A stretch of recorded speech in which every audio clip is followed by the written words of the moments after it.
हम लोग यात्रा कर रहे हैं अध्यात्म के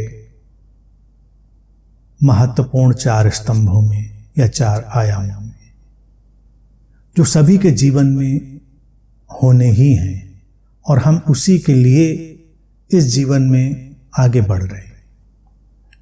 हम लोग हार्मनी पर, समस्वरता के द्वारों पर बात कर रहे हैं, उन्हें एक्सप्लोर कर रहे हैं। आज हम तीसरे द्वार पर आएंगे। पिछले 2 द्वारों की बात हमने कर ली और ये द्वार भी बहुत महत्वपूर्ण है।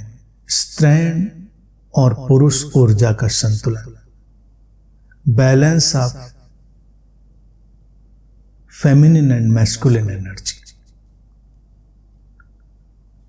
बहुत प्रसिद्ध व्यापक विषय।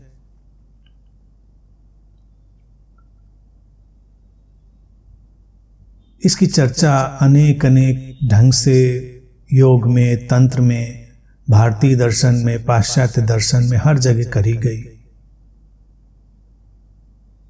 लेकिन इसको ठीक समझना और अपने जीवन में शामिल करना, वो महत्वपूर्ण बात है। पूरा जगत इन्हीं 2 ऊर्जाओं से बना है, मैस्कुलिन और फेमिनिन, स्त्रैण और पुरुष ऊर्जा।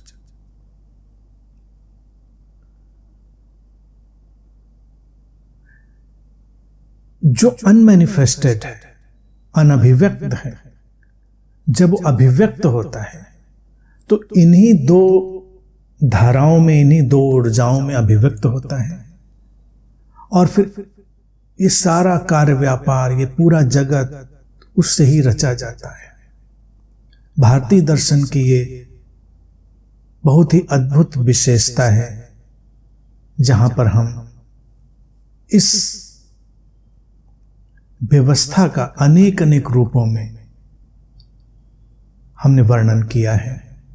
चाहे वो अर्धनारीश्वर का रूप हो, शिव के अर्धनारीश्वर रूप से हम सब परिचित ही हैं, चाहे हम उसको देवियों के और तमाम ऐसे जो वर्णन है उनके रूप में लें। हम धीरे धीरे एक करके उस सारे विस्तार में उतरते हैं। पहले हमको ये जानना होगा ये है क्या। द्वैत की अगर देखा जाए शुद्धतम अभिव्यक्ति या बड़ी ही ठोस अभिव्यक्ति के रूप में स्त्री और पुरुष आ जाते हैं। हम स्त्री पुरुष की ही बात करें।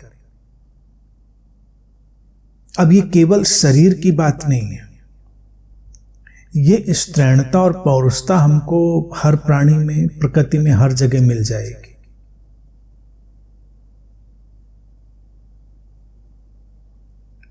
इसका विस्तार हमें हर जगह दिखाई देगा, लेकिन विकास क्रम में, हमारी चेतना की इस यात्रा में अगर हमको समझना भी है उस चीज को, तो समझने के लिए स्त्री शरीर और पुरुष शरीर दोनों का होना भी अपने में अद्भुत है, अनूठा है। वहां से भी हम बहुत कुछ समझ सकते हैं। जैसे पहले द्वार पर हमने गहनतम शारीरिक प्रज्ञा की बात की थी, उसे समझा था, उसे खोजा था।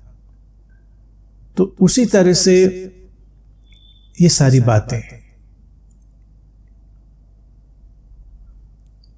शरीर के माध्यम से, शरीर की इवन संरचना भी हम देखें उसके माध्यम से भी मुझे समझ सकते हैं। मूल रूप में अगर हम आएंगे तो फेमिनिन एनर्जी यानी स्त्रैण ऊर्जा है बीइंग, होना, द स्टेट ऑफ बीइंग, और जो पुरुष ऊर्जा है मैस्कुलिन एनर्जी है वो है डूइंग, जिसको हम करना कहते हैं। करना और होना, ये 2 स्थितियां जीवन में सर्वाधिक महत्वपूर्ण होती हैं। अब जो हमारे जीवन में आता है परिस्थितियों के रूप में, ज्ञान के रूप में, विचारों के रूप में, किसी भी रूप में, सुविधाओं के रूप में, तो वो आता है इन दोनों के संयोग से तीसरी स्थिति बनती है having, doing plus being and having, जब करना और होना दोनों संतुलन में होते हैं तो हमारे जीवन में होने की एक जो हमारे जीवन में शामिल होंगी चीज़ें, हैविंग जिसको हम कहते हैं, पाना कहें हम, या हमारे जीवन का भराव कहें, विस्तार कहें, वो सब अलग ढंग से सक्रिय हो जाता है। अगर हमारा जो डायमेंशन ऑफ बीइंग है, होने का आयाम गड़बड़ है, तो भी चीज़ें संतुलित नहीं होंगी, हार्मनी में नहीं होंगी। हमारा डूइंग का पार्ट अगर गड़बड़ है तो भी हार्मनी डिस्टर्ब हो जाएगी। तो हार्मनी यानी समस्वरता के आयाम में जाने के लिए हमको इस द्वार को समझ लेना बहुत आवश्यक है। बहुत कुछ गड़बड़ हो जाता है, गड्ढमड्ढ हो जाता है जीवन में लोगों के, जब वो फेमिनिन और मैस्कुलिन एनर्जी के कॉन्फ्लिक्ट में पड़ जाते हैं, उसके द्वंद्व में पड़ जाते हैं। अब इसको हम धीरे धीरे एक अलग अगर विस्तार में देखें तो जो फेमिनिन एनर्जी है वो है लाइक एम्प्टीनेस, खाली, घाटी, वैली कॉन्शियसनेस। ताओ ते चिंग में लाओ त्से उसी स्त्रैण रहस्य की जब बात करते हैं, फेमिनिन मिस्ट्री की जब बात करते हैं, तो उसको वो घाटी से तुलना करते हैं, वैली कॉन्शियसनेस। वो एम्प्टीनेस है, उसमें सब जाकर गिर जाता है। और जो मैस्कुलिन एनर्जी है वो लाइक एक शिखर, एक पीक, भराव की तरह।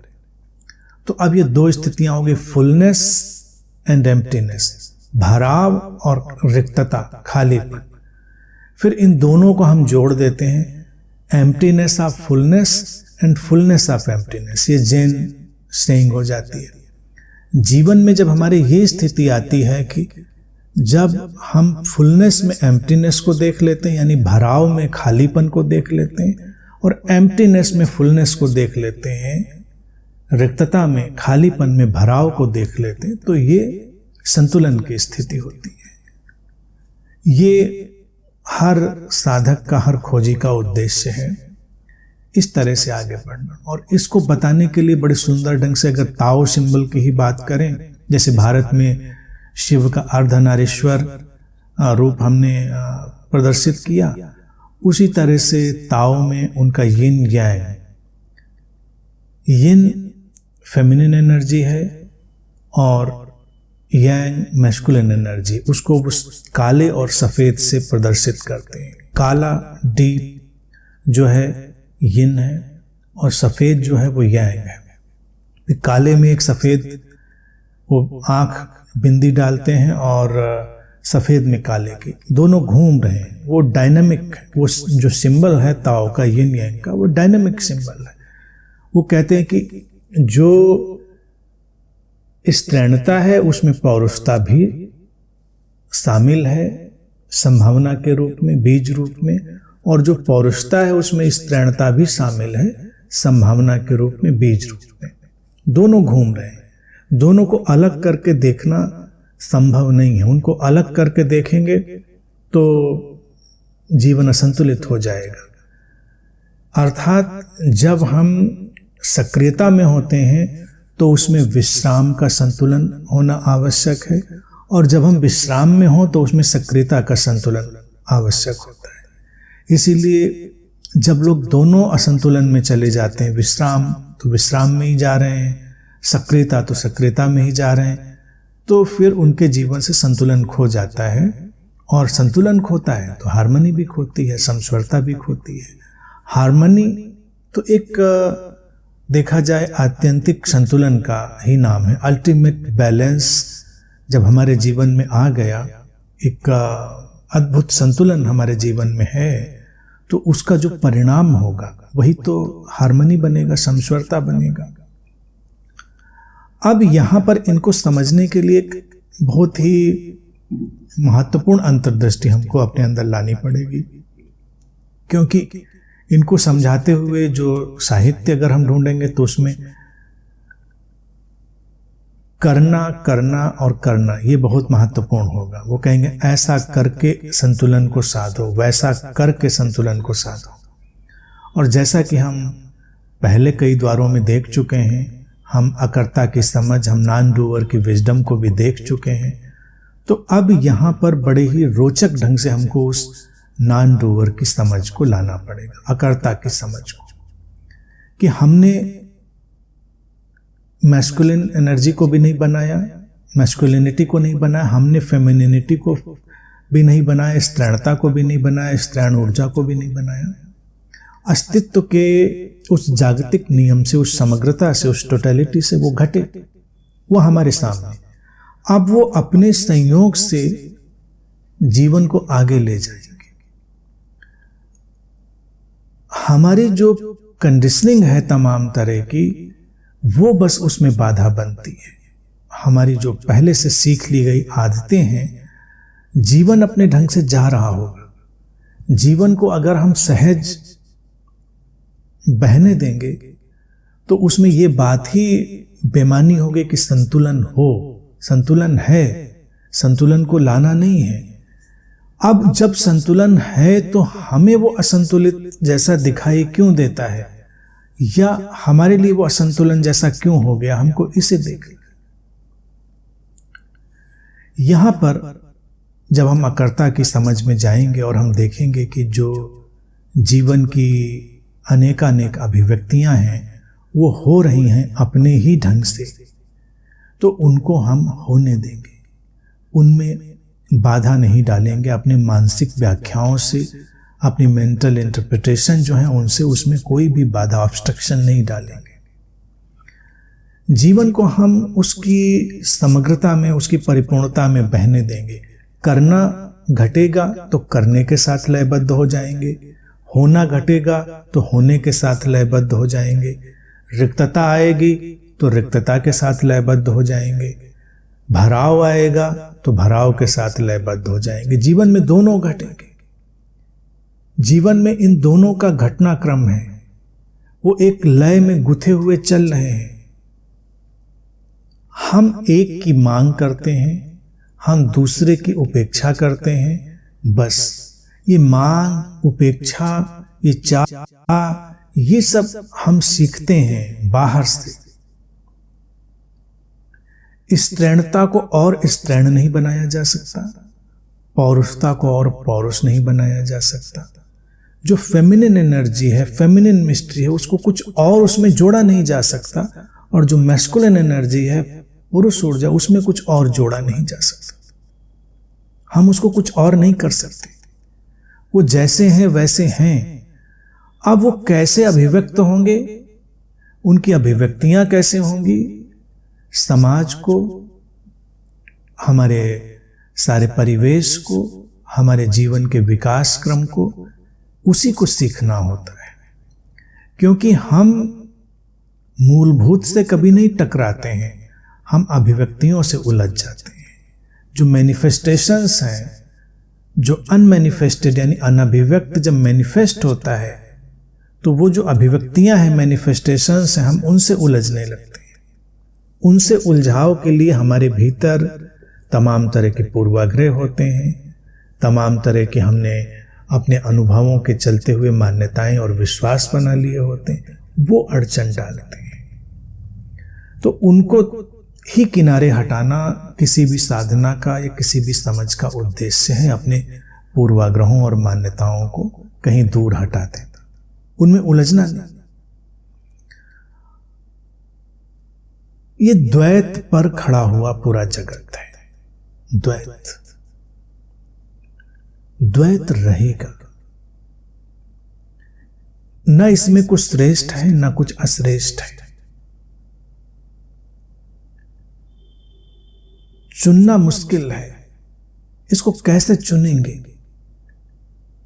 अगर हम स्त्री और पुरुष की ओर ही देखें तो हमारे समाज में इम्बैलेंस कैसे आता है? किसी भी जेंडर को जब हम प्रमुखता दे देते हैं, भारत में हमने एक समान संतुलित व्यवहार किया है। वो अलग बात है, समाज ने बहुत सारी और चीजें सीख ली जिनसे बिखराव आया। लेकिन अगर हम भारतीय दर्शन की गहराई में जाएंगे तो वहां पर कोई भी अतिरिक्त सम्मान स्त्री को है, ना अतिरिक्त सम्मान पुरुष को है, बराबर है।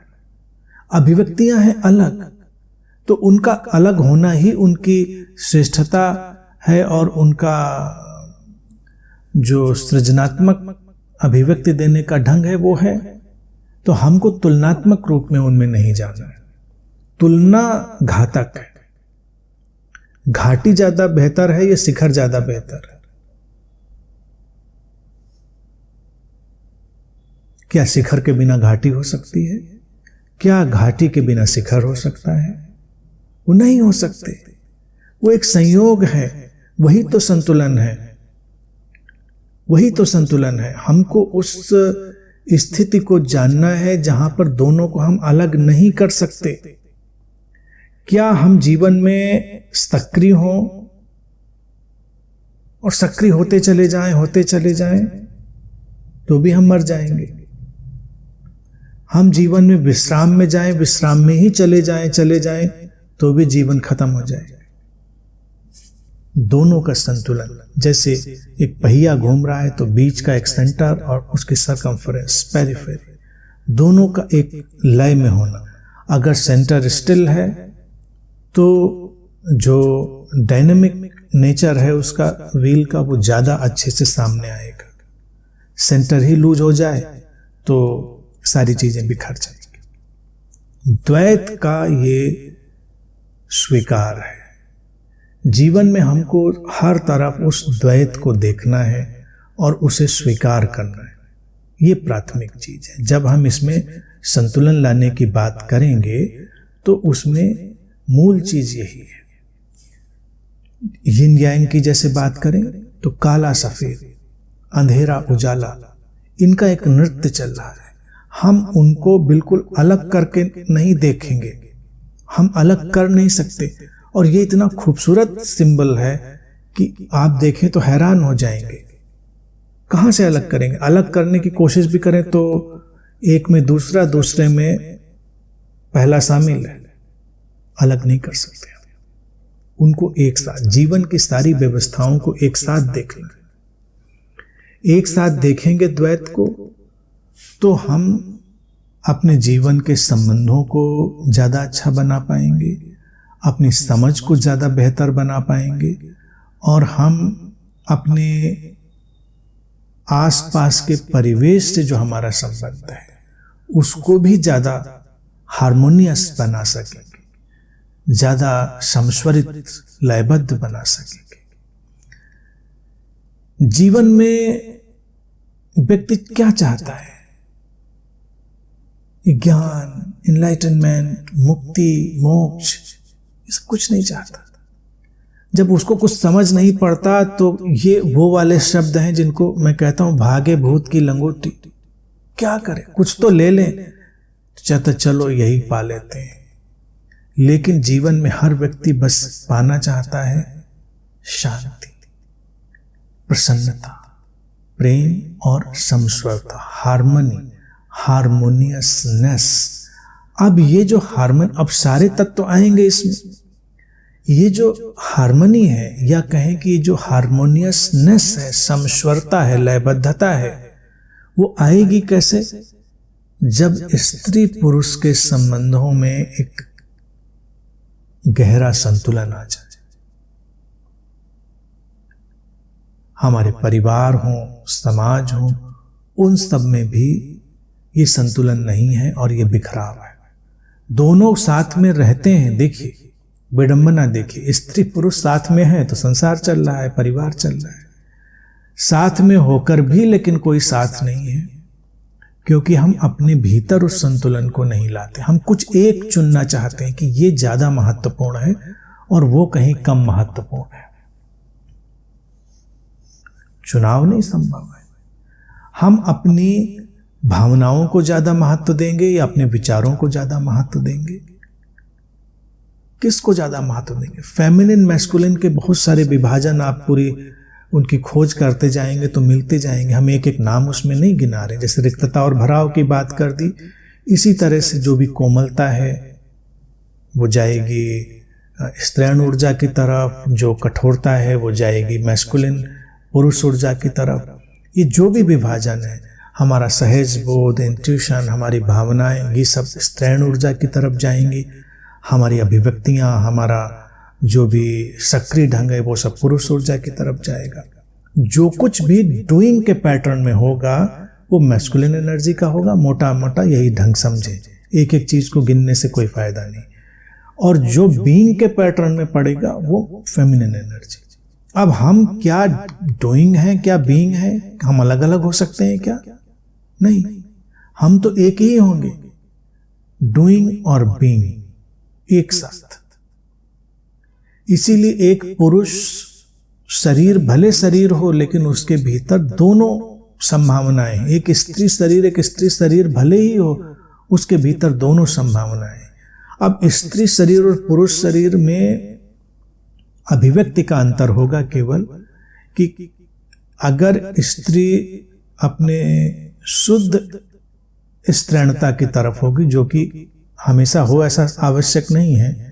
कई बार स्त्रियां भी बड़ी पुरुष जैसी होते हैं, कई पुरुष भी बड़े स्त्री जैसे होते हैं, लेकिन अभिव्यक्ति देखेंगे। अगर वो स्त्रैणता बहुत ही प्रखर होगी तो वहां पर प्रतीक्षा होगी, वहां पर पैसिवनेस होगी, भावनाओं की प्रबलता होगी, सहज बोध की प्रबलता होगी, वो होगी। जब पुरुष ऊर्जा अपनी प्रखरता में होती है तब उसका जो सारा ढंग होगा वो एक्टिविटी का होगा, एकम्प्लिशमेंट का होगा, आगे जाने का, सक्रिय होने का, उपलब्ध होने का, उपलब्धि की तरफ जाने का। अब ये दोनों के भीतर दोनों संभावना, अभिव्यक्ति का प्रमुख हिस्सा सामने हो सकता है, एक हिस्सा पीछे हो सकता है। बस इसी को बताने के लिए भारत का अर्धनारीश्वर का जो प्रतीक है वो है। अर्धनारीश्वर के प्रतीक की जो घटना है उसकी कहानी है। प्रतीक तो सबने देखा है, कहानी पता नहीं सबको पता है कि नहीं। और भारतीय दर्शन में कहानियां भी बड़ी सुंदर रचते हैं कि कहानियों के माध्यम से भी आप पूरे मनोविज्ञान को समझें। कहते हैं कि वहां पर अब शिव और शक्ति दो हुए, तो शिव को पर्सोनिफाई करेंगे, शक्ति को पर्सोनिफाई करेंगे। पर्सोनिफाई करने का मतलब कभी ये नहीं समझना चाहिए कि कुछ पर्सोनिफाई जैसी एंटिटी कहीं रही होगी। ये देखें तो पूरे हमारे होने की अभिव्यक्ति को समझाने के तरीके और कितने अद्भुत और अनूठे तरीके हैं। तो कहानी कहती है कि शिव देवी के साथ हिमालय में कैलाश पे रह रहे हैं और उनके एक बड़े अनन्य भक्त होते हैं भृगु, भृगु ऋषि, नाम उनका सबने सुना ही होगा। अगस्त्य ऋषि और भृगु ऋषि दो उनके उस समय महत्वपूर्ण शिष्य दिखाए जाते हैं। फिर उनके अपने अलग घटनाक्रम है, उनकी जो बातें बताई जाती हैं। अब कहते हैं कि भृगु शिव के भक्ति में है, प्रेम में है, बहुत अनन्य भक्ति में। अब जब ये अनन्य भक्ति शुरू होती है, ये व्यक्ति का भक्ति का ढंग शुरू होता है प्रेम का, तो ये उसके भीतर की स्त्रैणता को उभार रहा होता है, उसके भीतर की स्त्री ऊर्जा को उभार रहा होता है। और उसमें फिर क्या होता है कि एक चुनाव और एक पॉजेसिवनेस पैदा होती। ये स्त्री ऊर्जा का अपना ढंग है। इसीलिए हर घर में, हर संबंध में झंझट चलता है कि स्त्रियां बड़ी पॉजेसिव हैं। वो होंगी, उनको आप रोक नहीं सकते। स्त्रियां अगर विशुद्ध रूप से स्त्री हैं तो उनका ढांचा ही पॉजेसिव बनाया गया है। उनके शारीरिक अगर अभिव्यक्ति को देखेंगे तो उस शरीर की अभिव्यक्ति में भी वो ढांचा बना दिया गया है, मानसिक ढांचा भी है, बहुत सारी चीजें। उनको आप देखते जाएंगे तो आपको सब समझ में आएगा। एम्प्टीनेस, रिक्तता, खालीपन, वो भी स्त्री शरीर का हिस्सा बनाया गया। एम्प्टीनेस ना हो तो कैसे उसके भीतर एक जो जीवन है वो पनप सके। वो चाहिए, गर्भ चाहिए, खाली, एम्प्टीनेस, वो रिक्तता, ये सब बनाया गया, प्रकृति की अभिव्यक्ति है। तो कहानी कहती है कि भृगु प्रेम में जाते जाते, और जब प्रेम में गए शिव की भक्ति में तो पजेसिव होते चले गए। तो वो शिव की परिक्रमा करते थे। सुबह का उनका था कि जो दिन की शुरुआत करेंगे वो शिव की परिक्रमा करके। अक्सर प्रेमियों का ये हाल होता है ना, सुबह हेलो गुड मॉर्निंग करके आँख खोलते हैं। हालांकि वो बड़ा उचित नहीं है सुबह सुबह किसी को डिस्टर्ब करना, लेकिन कुछ लोग तो सोए पड़े ही रहते हैं कि पहले हेलो आ जाए, गुड मॉर्निंग आ जाए, तब आँख खुलेंगे। और उधर से भूल गया कोई तो वो सोते ही पड़े रह जाएंगे या जाएंगे। वो सब हमारे मेलोड्रामाज हैं मॉडर्न लाइफ के, वो भी पजेसिवनेस के हिस्से हैं। तो भृगु ऋषि कहते हैं कि घूमते थे शिव के 3-4 चक्कर काटे और उसके बाद फिर अपना आगे का काम शुरू करते थे, जो भी उनकी दिनचर्या होती थी। धीरे धीरे क्या हुआ कि शिव ने एक दिन देखा कि जो देवी हैं वो बैठी होती हैं, वो भृगु जी उस उधर ध्यान ही नहीं देते।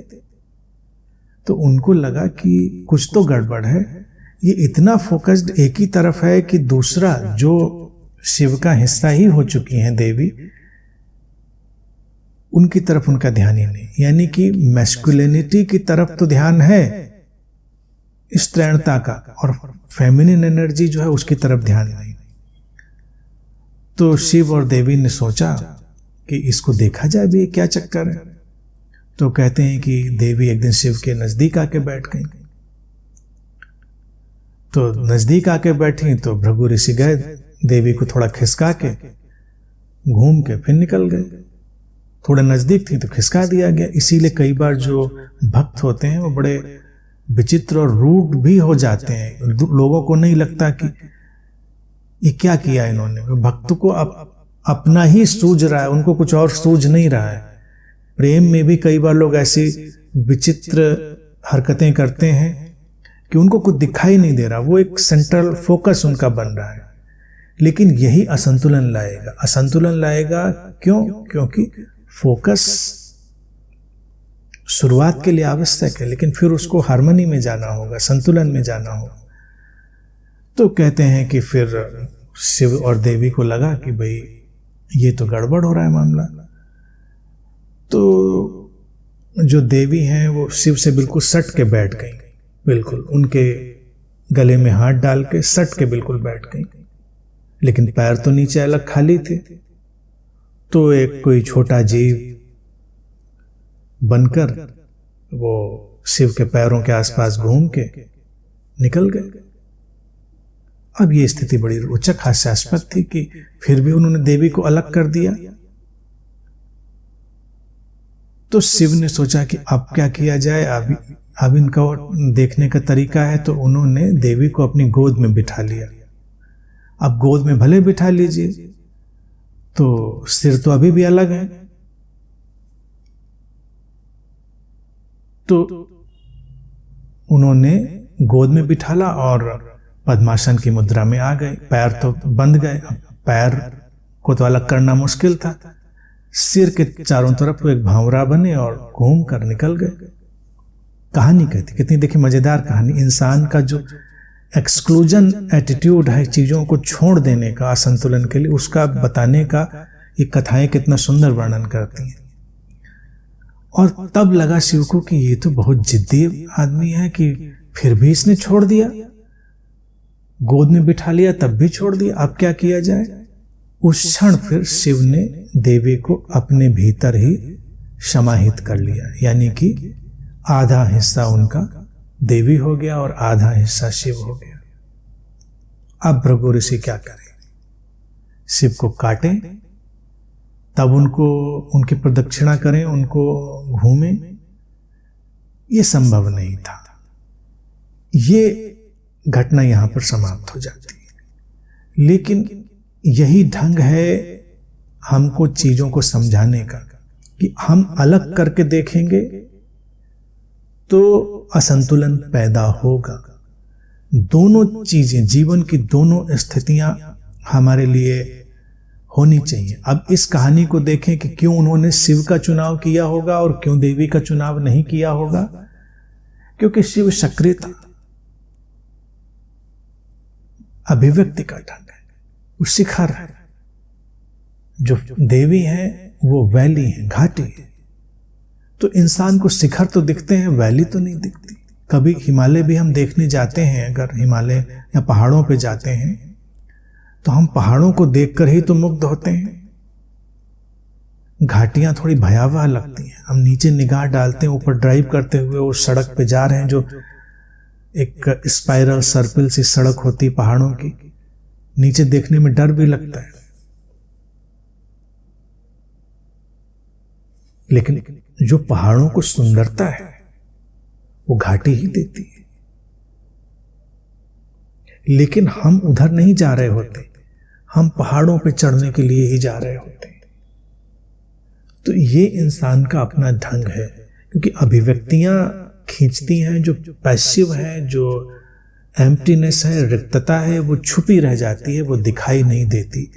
इसीलिए असंतुलन आ जाता है। जीवन में लोग सक्रिय होना चाहते हैं लेकिन विश्राम को भूल जाते हैं। विश्राम नहीं होगा, सक्रियता भी कितने दिन साथ देगी। हमारा स्वास्थ्य होना है तो स्वास्थ्य में दोनों चीजों का संतुलन होना चाहिए।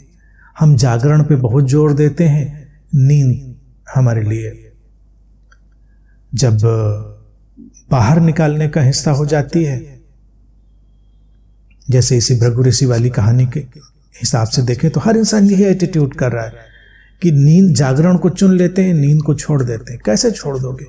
प्रकृति ने नींद को छोड़ने नहीं दिया है। वो पकड़ती है तो हम पत्थरों पे भी सो जाते हैं, क्योंकि वो रिजुविनेट करना है। लेकिन हमारा मन करता है कि हम छोड़ दें, हम ज्यादा से ज्यादा सक्रिय रहें, हम ज्यादा से ज्यादा जागे हुए रहें। यही चीज हर तरफ लागू होती है, भटकाव में और पहुंचने में। आध्यात्मिक नींद और आध्यात्मिक जागरण। नींद की निंदा नहीं करनी है।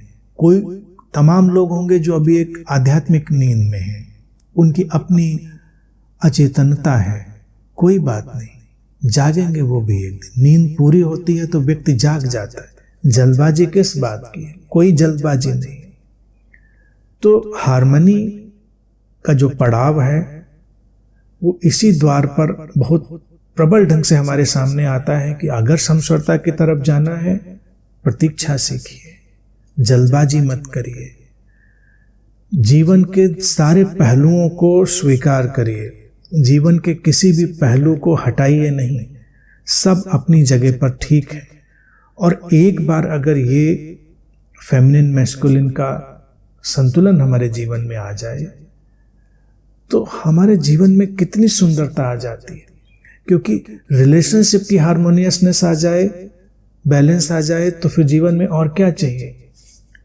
जो अब समाज में देखिए, पहले क्या होता था, स्त्रियां स्त्रियों के साथ बैठी हैं, पुरुष पुरुष के साथ बैठे हैं। सत्संगों में भी देखिए पार्टीशन कर दिया था, ये स्त्रियों का इलाका, ये पुरुषों का इलाका, दोनों बैठे इधर उधर, और सारी खुराफात फिर वहीं से शुरू हो जाती है।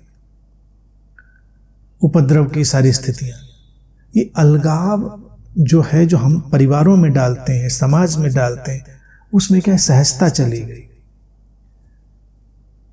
कितना सुंदर समाज और कितना सुंदर परिवार और सारी व्यवस्था होगी, एक स्त्री पुरुष के साथ सहज हो, एक पुरुष स्त्री के साथ सहज हो। अगर हम बिल्कुल अभिव्यक्तियों की बात करें, यहां पर हम बहुत रहस्य में ना जाएं, फेमिनिन और मैस्कुलिन एनर्जी, यिन यांग, एनिमा एनिमस, और जितना भी डीपर साइड ऑफ टर्मिनोलॉजी और उनका सब है, उसमें ना जाए।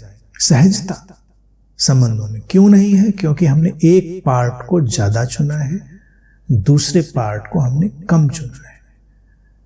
सबको अपने भीतर इसे एक्सप्लोर करना है। अगर स्त्रियां अपने भीतर एक्सप्लोर करेंगी, देखेंगी उन्होंने किस चीज को खोया है या चूका है, किस चीज की उपेक्षा करी है, वो डूइंग पार्ट है या बीइंग पार्ट है, तो वो देखेंगे। अगर उन्होंने डूइंग पार्ट को इग्नोर किया है तो उनके यानी जो एक्शन ओरिएंटेशन था, अभिव्यक्ति थी क्रियाओं की, उसको उन्होंने अवरुद्ध किया है अपने किसी भी कंडीशनिंग या पूर्वाग्रह के चलते, तो उनके जो जीवन में पुरुषों से संबंध है वो सब खराब हो जाएंगे। अगर उन्होंने अपने बीइंग पार्ट को, होने को इग्नोर किया है और बहुत सक्रियता में डाला है, तो उनके स्त्रियों से संबंध खराब हो जाएंगे, स्वयं से भी खराब हो जाएंगे। स्त्री है तो स्त्री का स्वयं के प्रति दृष्टिकोण बड़ा खिन्नता वाला हो जाएगा, कुंठा वाला हो जाएगा। वो पुरुष में इसी को दूसरे एंगल से पुरुष में डाल ले। तो ये एक संबंधों के ताने बाने का पूरा मामला है। ये बैलेंस, संतुलन और सहजता जब आ गई, फिर जीवन में क्या चाहिए? जब सहजता है, संतुलन है, तो प्रसन्नता भी है, सब कुछ है, फिर तो प्रेम भी है। प्रेम की हम तलाश कर रहे होते हैं, लेकिन क्या इस संतुलन के बिना किसी प्रेम की संभावना हो सकती है? वो प्रेम हमारी अपनी एक कल्पना होगी, हमारा अपना एक मान्यताओं का जगत होगा, लेकिन वो वास्तविक प्रेम नहीं होगा, वो संभव ही नहीं है। इसीलिए किसी भी आयाम के हम द्वारों की बात कर रहे हैं, वो सारे जो आयाम, मूल आयाम है, मूल स्तंभ है, उन सब की तरफ यात्रा कर जाते हैं। तो ये संतुलन सबको जानना है, सीखना है। मूल बात इसमें बस इतनी याद रखें अंत में, जीवन द्वैत की अभिव्यक्ति है। किसी भी अभिव्यक्ति से संघर्ष नहीं करना है, उसका पूरा स्वीकार कर लेना है।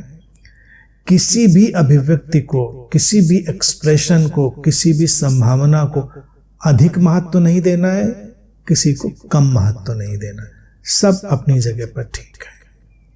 और जब ये अंतर्दृष्टि आएगी हमारे भीतर, तो फेमिनिन, मैस्कुलिन जो भी पार्ट हैं, उनका संतुलन आएगा, फुलनेस ऑफ एम्प्टीनेस आएगी, एम्प्टीनेस ऑफ फुलनेस आएगी, और जीवन समस्वरता की तरफ, समस्वरता के आयाम में, हार्मनी में विकसित हो जाएगा।